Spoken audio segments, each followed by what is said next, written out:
go to take off, and right as I rotated, a helicopter landed right in front of us. Oh my and gosh. I really do believe that my friend Matt and I should have died that day, and we didn't.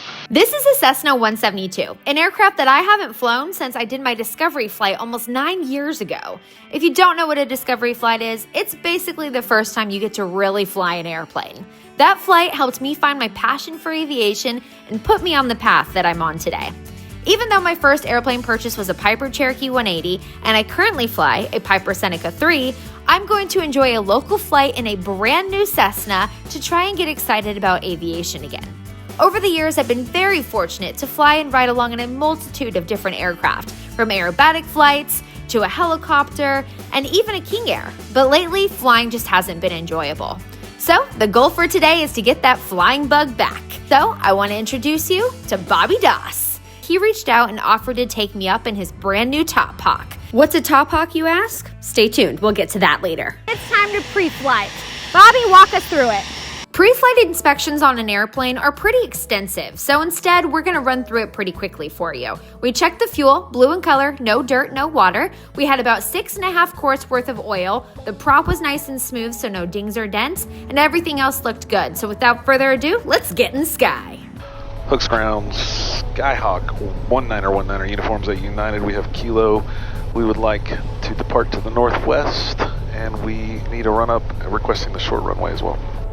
November 19er uniform, Hooks ground, taxi to Delta ramp via Juliet Echo Papa. Use caution for multiple aircraft on Mike. Taxi to Delta ramp Juliet Echo Papa 19er uniform. All right, ready? I'm ready. Here we go. You requested the short runway. How short is it? 3,200 feet. Oh, yeah. We only need about 700 today, probably 800. Nice. Parking brake set. Yep. Pilot passenger seats most upright position. Yes, ma'am. Seatbelts and seatbelts, secured and latched. Yep. A little shake. Cabin doors closed and locked. Autopilot engaged. And flight controls can be overpowered if needed. So we took the autopilot on, we hit a heading bug, it wants to turn towards it, and I can fight it, and I can disengage it. Nice. Autopilot check's good. Mine doesn't do that. Interesting. All right. Electric elevator trim check. Elevator trim set for takeoff. So we're checking the trim. There's two buttons. They should not work independently of one another. And so we want to make sure they don't work independent, but they do work together. So the trim is moving as expected, and the wheel up here is moving as expected as well. Okay, cool. Very nice. Flight controls free and correct? They are not hitting anything, and they are moving in the right direction. Great. Mixture rich. Mixture's rich. Throttle 1800 RPM. 1800, here we go.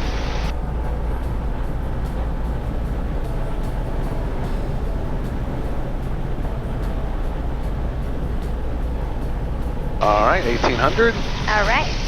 Magneto check. We're going to right, and it dropped 60, back to both. Should come back to 1800. To the left, dropped about 55, 60, 70. We're good there. Back to both. Excellent. 1800. Engine instruments. All are in the green. Oil pressure, oil temperature, fuel flow's all good. Awesome. Ammeters and voltmeters. All white right down here. Fantastic. Throttle check idle and then 1000 RPM. Back to idle. Engine keeps running, and then we're going to go back to 1000. Cool. Standby flight instrument check. It's good for me. I can see it the way I want to see it. The altitude is set correctly on there as well, so we're in good shape. Great. Radios, flight plan, transponder. So we're on tower. We're going to fly VFRs to the northwest, so we're good there as well. So Great. All that's set up correctly. Altimeter set and annunciators verify extinguished. There's no annunciations on here right now. We are good. Awesome. Before takeoff, fuel selector to both. It's on both. Flaps up to 10 degrees. We're going to do 0 on the short runway. We got plenty of runway. Perfect. Mixture rich or as required for We're the going to flight. lean it till we get to the whole short line, and then we're going to go full. We'll go lights, camera, and action. Awesome. We'll do it all once. Magnetos verify it's on both. It's on both. Okay, cleared, ready for takeoff. So doors and windows secured and locked. We'll do that right at the whole short line. Okay. From the gray, we'll do it the whole short line, and we'll depart from here. Easy peasy. All right. Hooks ground 19er uniforms at the run-up is complete, ready for departure. Cessna 1919 uniform, runway 17 right at Charlie, taxi via Papa Charlie. Can we we get the short runway 1919 uniform? November 9-1 uniform, runway 17 left taxi via Papa Echo Kilo. 17 left via Papa Echo Kilo 1919 uniform. Clear left, center, and right.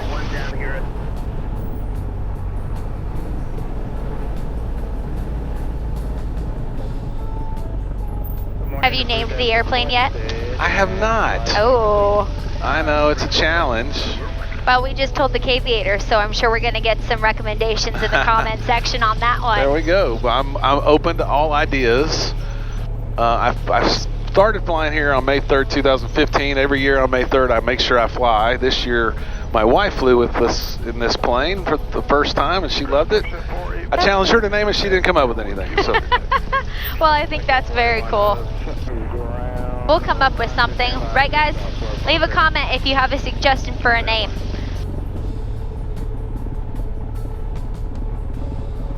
Looks Tower, 1919 uniforms, holding short 17 left on Kilo, ready for departure. Hey everybody, I wanted to talk to you about how I stay connected when I'm on the road. When I go back to the Bahamas in a couple of months, I will also not only be bringing you along with me, but I'll have my Nomad eSIM so that I can stay connected while I'm traveling. No more buying a SIM card at your airport. Just activate it immediately. It's that fast and easy. You can also use the data as a hotspot, which allows you to share the data across all your devices. You can also customize your plan based off data or price.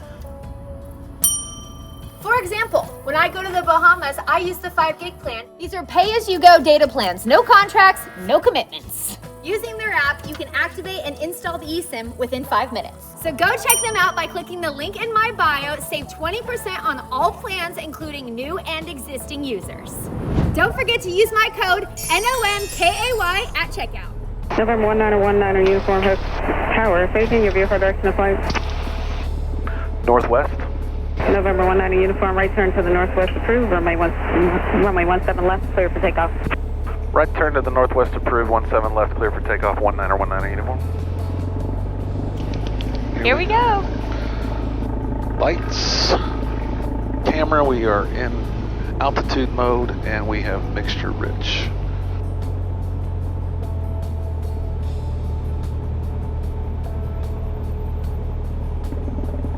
Make sure final is clear. November 19 uniform for traffic, make a left turn, a left downwind departure, I'll call your northwest. Roger that, we'll make a left turn, you'll call our departure turn. 1919 uniform. Here we go, full power.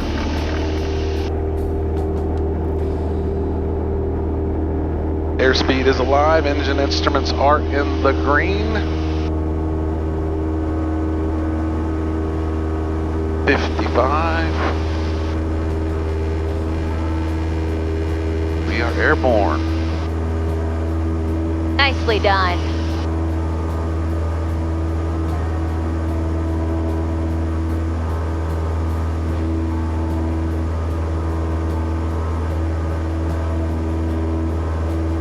Close at 481, Hook Tower. 481, go ahead. Close at 481, on departure turn right heading 290. November 19 uniform, clock 1200. Walking VFR. Close at 481, I missed your readback, confirm 290 and 2000.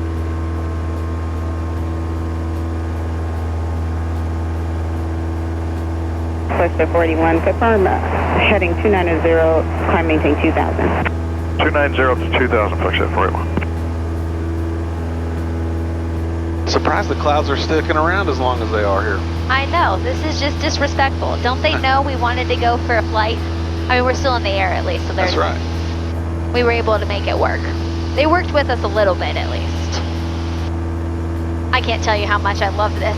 I never get to be a passenger because my dad can't fly Mystic, so I don't have anybody to take over anymore. I'm always PIC.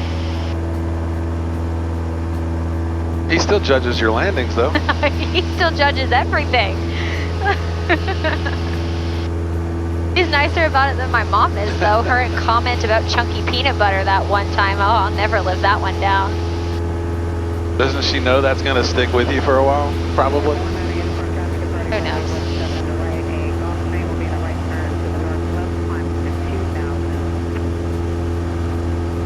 Roger that. We see him departing. 1919 uniform. 19 uniform. Partially turbulence for that Gulf Stream. And your on course is approved. Reference that traffic. On course is approved. Referencing that traffic. 1919 uniform.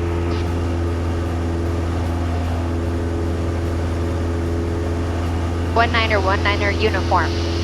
Say that 3 times fast.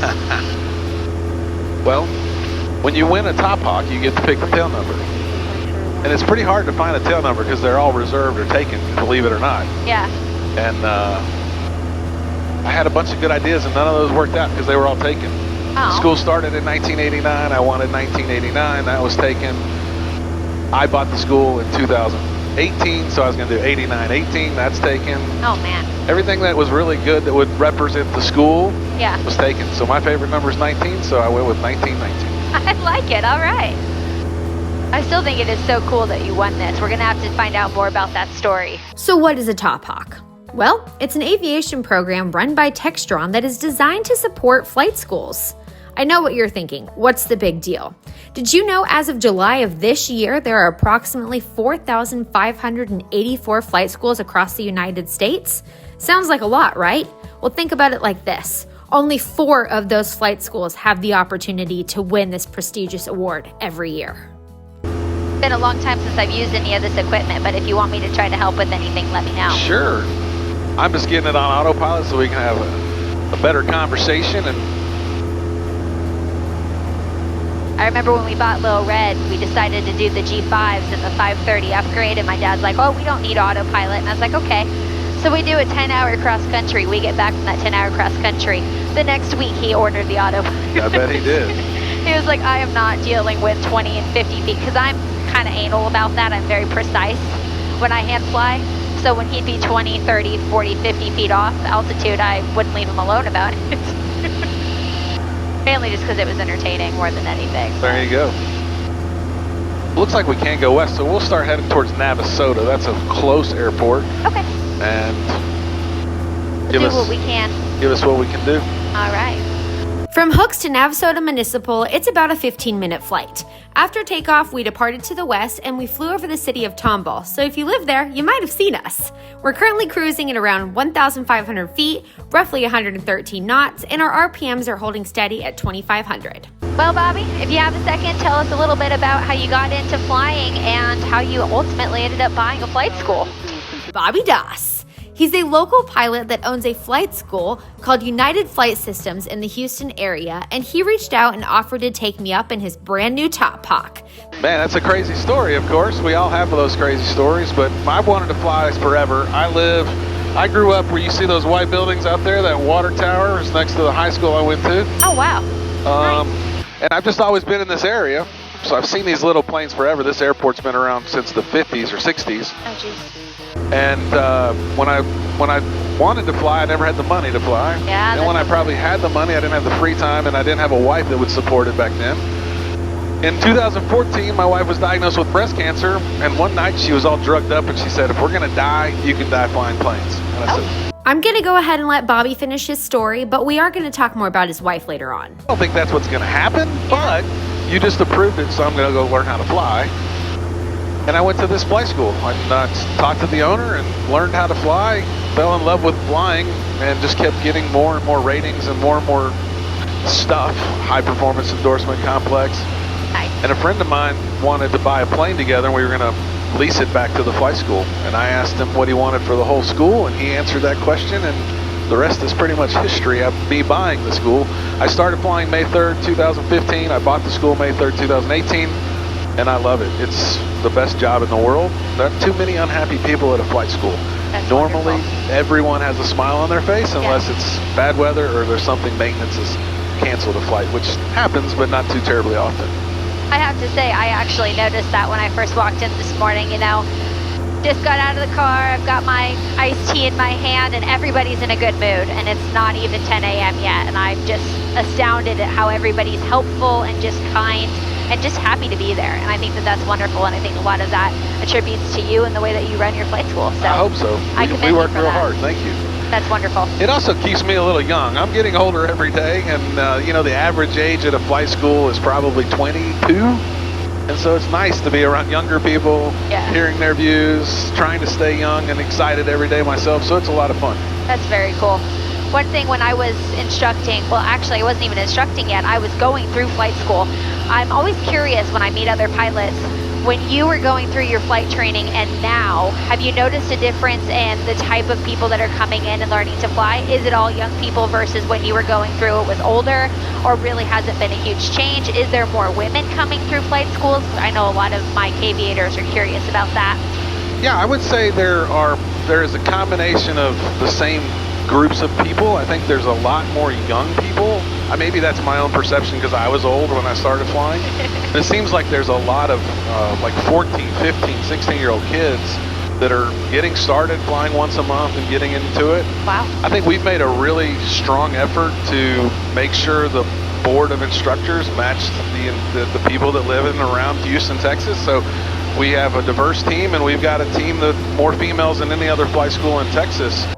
Years ago, for the first time ever, I was on a flight to California and I met Erica. She was the first officer on my flight. She answered all my questions and even let me take a few pictures in the cockpit.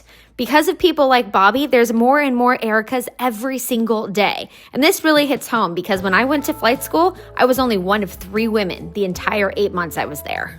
And that's not by accident. We work hard. We interview people from all over and make sure we have a team of the best teachers in the world. And I think because we have a large number of female flight instructors, we have a large number of females flying there. I think it's just easy for a parent to send their young daughter to a flight school if they know they've got some options for some mentors and some leaders that they want to emulate. So that's definitely helped for sure as well. I also think too, when women join flight school and they can be trained by other women, it's women empowering women at that point. It's not the idea of, oh, maybe someday I'll get to fly with another woman and stuff. Because, you know, when you hang out with 2 guys or you hang out with 2 girls, you relate on the same thing. Sure. And a lot of my instructors, in fact, I think I only had 1 flight instructor for about 10 hours of my training. I was doing my TAA, my technically advanced. They were all male. And while we still had a great time and they were still great instructors and stuff, there was only certain things that we looked at the same way. But, you know, with women especially, you get in and you can just chit-chat the whole time. Yeah. I think that's very cool. So you are not an instructor, but you mentioned that you do have your complex, your high performance, and you fly a jet, right? I am Vision Jet type rated as of January.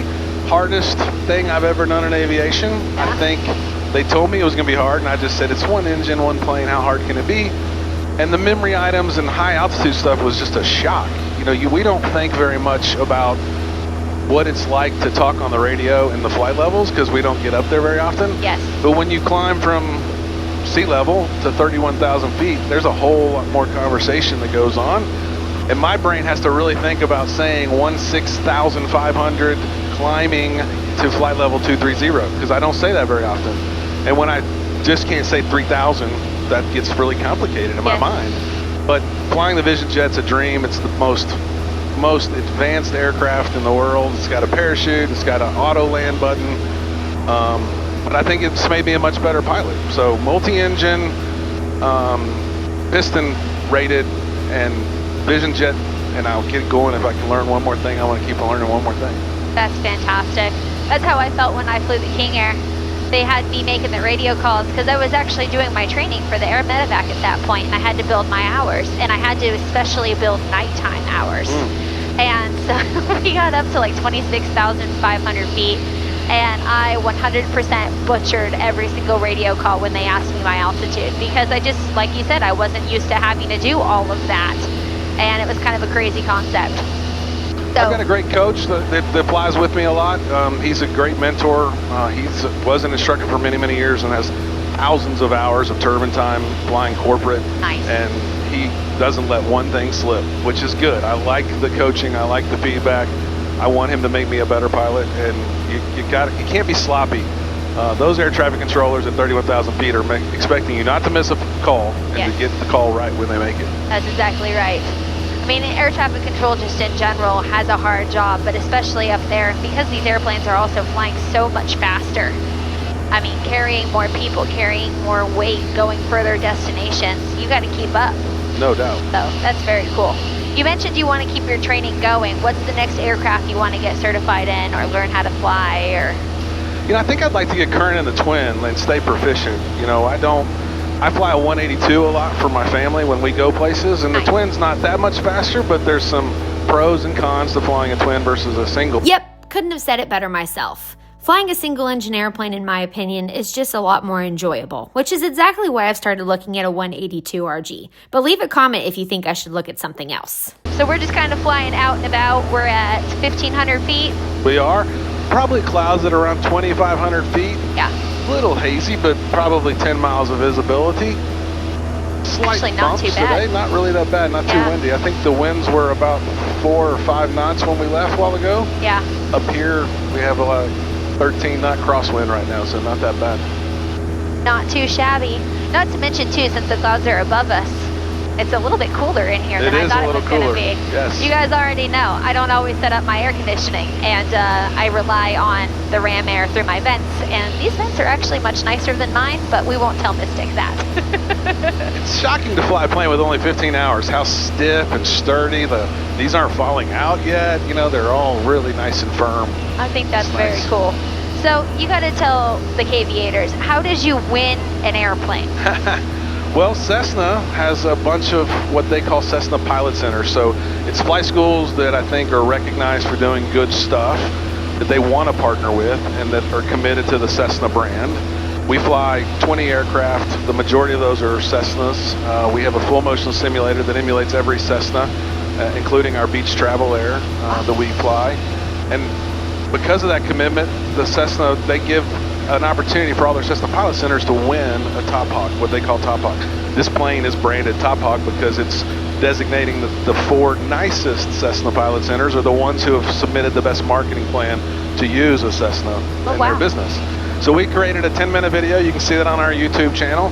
And that 10-minute video kind of tells the United Flight Systems story. The old owner, the original owner, is in that video with me quite a bit. We talk about his philosophies, my philosophies, what we've done for 37 years to make it the best flight school in the world. We're really proud of what we've done, and Cessna's proud of us too, and they gave us a Top Hawk, which we got to pick the color schemes, tail number, all those things for a 250-hour dry lease that costs $1 a month. Did he just say $1? Man, I wonder if they'll lease me an airplane for $1 a month. Real value in winning this. Their sponsors, Bose, Michelin, also contributed a number of gifts as part of this aircraft, and we couldn't be happier.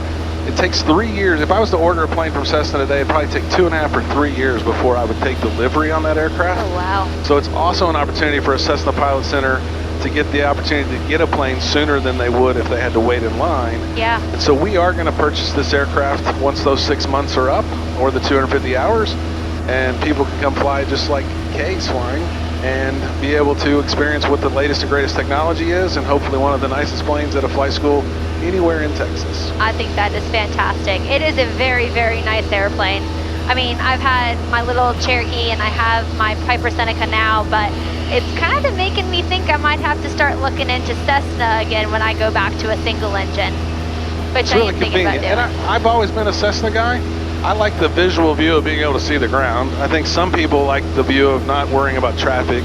I think that the way Cessna's built their wings, you have a lot of view in front and above, but I love seeing the ground more than I love seeing a wing, so that's why I kind of always gravitated towards the Cessna. That's fair. That makes perfect sense.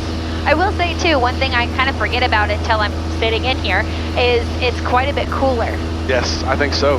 Because if the sun is like to the side of you, it's not getting in because of where the wings are. Yeah, we see very little sun even on the glare shield here just because we're kind of protected by all that coverage with that wingtip, for sure.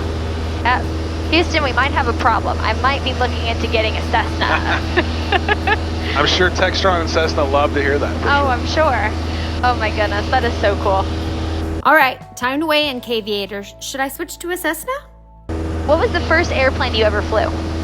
First airplane I ever flew, I believe it was 64556, which is still in my flight line today. It's been painted and upgraded quite a bit since I first flew it, but it's amazing. The planes will last forever. You just have to change props and engines and make sure you take really good care of them. Of course. My mechanic takes amazing care of them. Shout out to E&E Aviation at Hooks Airport. They do a great job for us. And I think anyone in town would send people to E&E because they do such a good job. They manage my 20 planes and do great work for us and turn them around really, really quick for our students. That's fantastic. I might have missed it. Was that also a Cessna then? That was a Cessna, Cessna 172. I'm going to make a couple radio calls for Navasota traffic. Sounds good. Navasota traffic, Skyhawk 1919 uniforms, about 5 miles to the east, inbound for a touch and go. Navasota traffic. Navasota traffic, 1919 uniform is in a left downwind for 17, Navasota traffic.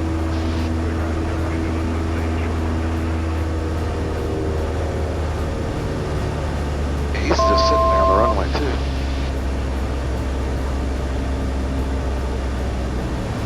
Taxiing slowly. There, he's lifting off. I don't want his rotor wash anywhere near me though, so we're going to extend. Sounds good to me. Navasota traffic 1919 uniform. We're extending a little bit for that helicopter on the left downwind for 17, Navasota traffic.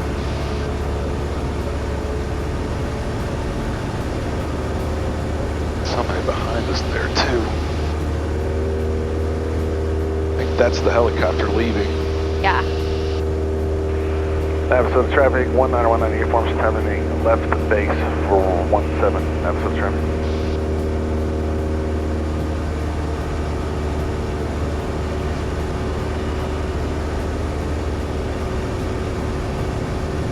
So we've come way out here now, and they're going to overshoot a little bit and come in and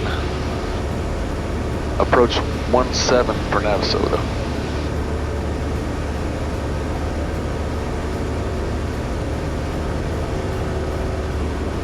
Navasota 19 uniform is on short final for 17, Navasota traffic.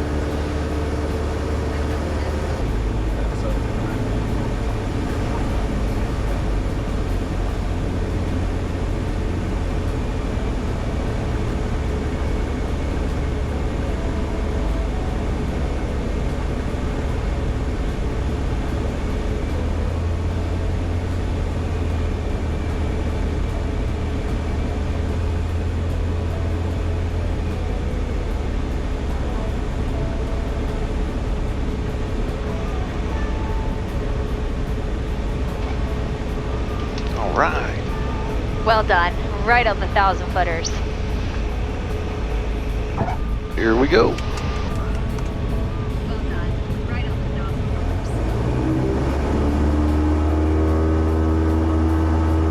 1,000-footers. That's a short trip to Navasota for you. I like it. Thank you very much.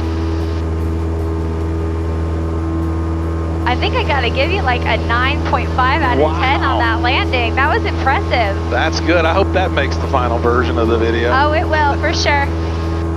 We'll see what the KVAtors think. Feel free to leave your rating in the comments, but right on the 1,000-footers, airspeed was nice coming all the way down, got right on that glide slope. Well done. Thank you. You'll notice I didn't try to land from the right seat.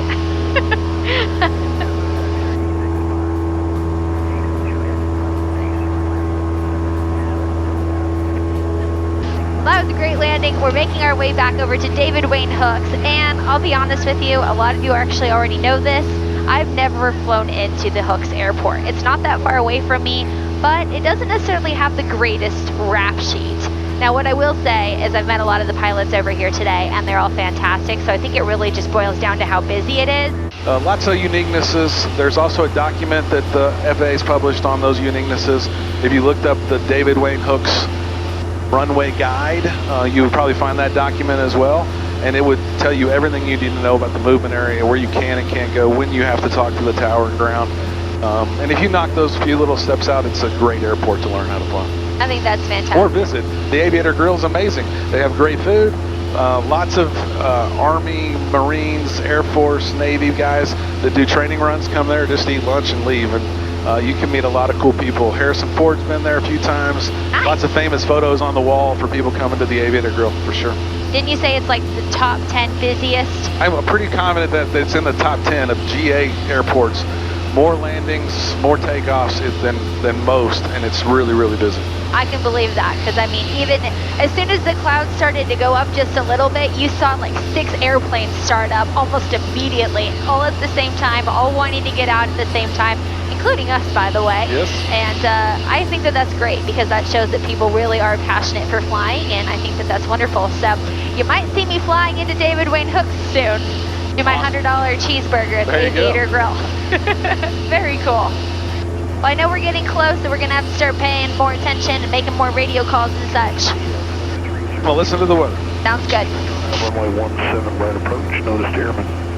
Intentional aircraft simultaneous approaches to parallel runways in use. Use extreme caution when turning base to final. Use caution for bird activity in the Hooks Airport. Pilot control lights out of service. Runway edge lights on medium intensity only. Runway 17 right, runway end identifier lights out of service. Runway 17 right localizer not monitored. 17 left, PAPI lights out of service. Taxiway Foxtrot between taxiways Hotel handling was closed. Taxiway Golf between runway 17 left and taxiway Foxtrot closed. Runway 17 right 35 left will be closed nightly from 0300 Zulu until 1100 Zulu until May 24th. Let me watch this guy. Okay.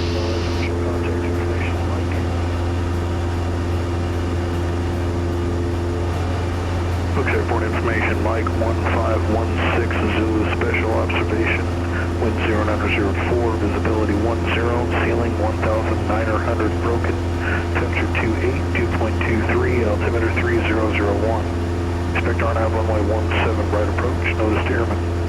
Intentional aircraft simultaneous approaches to parallel runways in use. Use extreme caution when turning base to final. Use Well, we're getting ready to come into land, so I know you're going to get busy. My last question is, scariest story of flying? Scariest story of flying. We just talked about how good Hooks is and how safe it is. Well, this was going to determine whether I believe that anymore. We were going to take off, and I was trying to, teach him what I had learned. I was not instructing him. I was just sharing some insights, and one of those insights was my instructor always said, make sure final's clear. We were looking, and I remember telling him that if, you mess up and you hit somebody, the controller might make a mistake, but they're still going home. And my instructor used to beat that into me when we were flying. And so I was saying these things, and we go to take off, and right as I rotated, a helicopter landed right in front of us. Oh my gosh. I remember, don't pull back, because my instructor always said, if you pull back when you're low and slow, you're going to stall the aircraft. So I just rigidly held my hands as firm as I could at 55 knots. We had just rotated, and we turned left, just barely missing some buildings, and we lived through it. And the helicopter was mad, I was mad, the tower said they couldn't see us. That person doesn't work there. The people in the tower are amazing, but we are human. Humans are going to make mistakes, and that mistake could have cost a lot of people their lives that day. And I probably didn't fly for about a month. I was scared. Oh, wow. It really was one of those days where I went home and hugged my wife and kids, and I did not think I deserved to be there. I mean, I knew I deserved to be there, but I thought that day should have been my day. Wow. But when I got back in and comfortable again, I worked through the trauma. I never leave without a traffic device with me now so I can see traffic.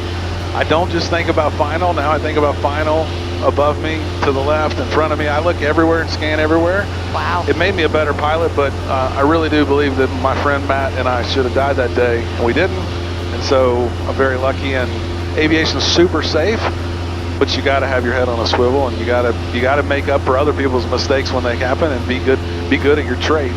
I will say, I think about the not stalling that airplane that day and just falling into that helicopter as being something that my instructors taught me. And so instructors out there watching this, student pilots, primacy is real. What you teach and teach early on is what they're going to remember, and you're only going to be your best ever at your worst. So you have to know what you want to do all the time.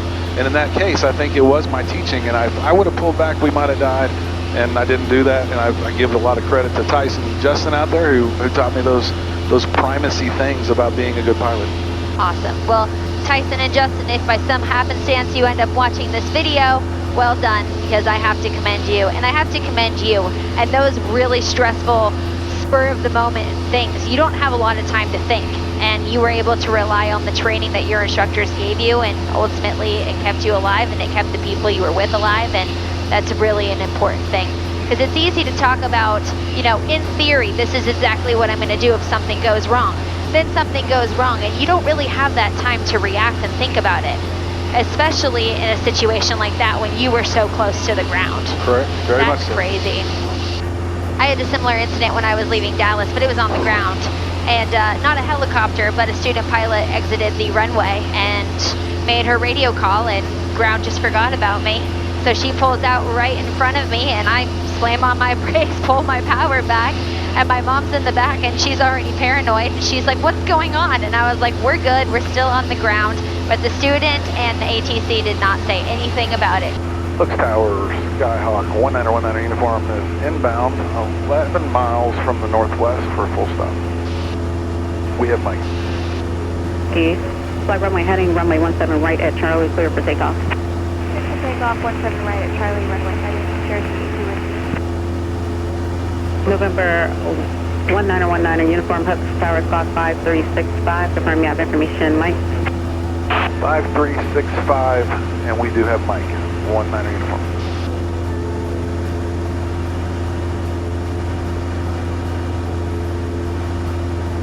All right. Oh, a quick and easy flight. Thank you very much for taking me up. Of course. Enter a right base for 17 right for 19 uniform. Touching all aircraft information, November is now current. We are getting ready to come into land. We've got birds everywhere. But I do want to say one of the biggest reasons I came to hang out with Bobby today is I got to join his podcast called Behind the Prop. How are you, Bobby? I'm fantastic as always. But tell us a little bit about you and how did you become a YouTuber slash pilot slash flight instructor slash what you do? He actually does it with a DPE examiner named Wally, right? Unfortunately, I didn't get to meet Wally this time around. Maybe next time. But we had a great time talking about pilot stories, my story, his story. So you should definitely check it out. And I'll be sure to put the link in the description of this video so that you can go and take a listen. But I had a lot of fun on that too. You know what they say? Time flies when you're having fun. The day has just been flying by. It has been a lot of fun. My Cessna now, 15,500. Contact for 1535. 17 right, clear to land. I'll be looking for the traffic. 19 uniform.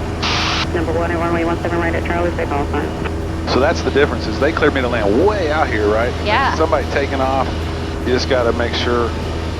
Kilo Hooks Tower, right turn to the west approved, runway 17 right at Charlie, clear for takeoff.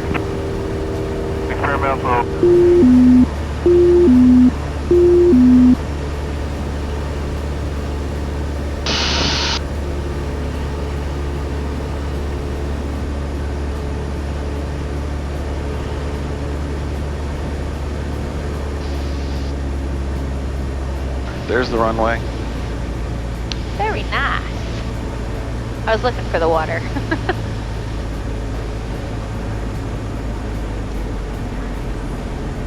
All right. Let's see if he can nail landing number 2. Oh, goodness. Hooks Tower, Husky 365 Juliet Romeo at Charlie and ready in turn. Husky 365 Juliet Romeo, Hooks Tower, stand by for landing traffic and IFR release. Standing by 365 Juliet Romeo.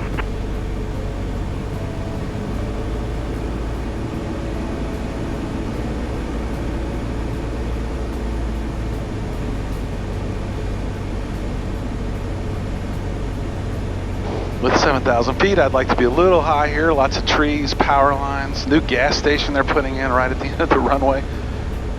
You'd rather be too high than too low. I feel you on that, for sure. I feel like that's not an ideal location for a gas I station. don't either.